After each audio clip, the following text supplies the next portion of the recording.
Les préoccupations liées à la conjoncture économique et au conflit en Ukraine incitent toujours les investisseurs à la prudence. Pour cette dernière séance du trimestre, le CAC 40 a peiné à choisir une direction pour finalement s'enfoncer dans le rouge. L'indice termine la séance sur une baisse de 1,21% vers les 6659 points. Du côté des valeurs parmi les hausses du jour, Pernod Ricard gagne 1,17%, plus forte hausse de l'indice, profitant d'un relèvement d'objectifs de cours de Deutsche Bank qui passe à 273 euros contre 266. Capgemini est également bien orienté, plus 1,1%. La prime est aussi donnée aux valeurs défensives, à l'instar de Carrefour, plus 0,56% sur le SBF 120.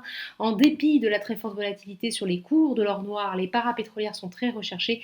CGG avance par exemple de 6,67%. À l'inverse, côté baisse, le repli le plus important est pour Worldline qui recule de 6,65%, pénalisé par cette information de Bloomberg selon laquelle Apple travaille à ses propres infrastructures de paiement. On trouve aussi les bancaires qui sont à la peine. Société Générale, moins 3,57%, BNP Paribas, Crédit Agricole, moins 2,24%, BNP, moins 2,17%. Sur l'indice large, c'est Atos dans le sillage de Worldline qui recule le plus, moins 5,28%. Dans l'actualité des valeurs, Air France KLM annonce que le mandat de son directeur général Benjamin Smith est renouvelé par anticipation pour une période de 5 ans, soit jusqu'en 2027.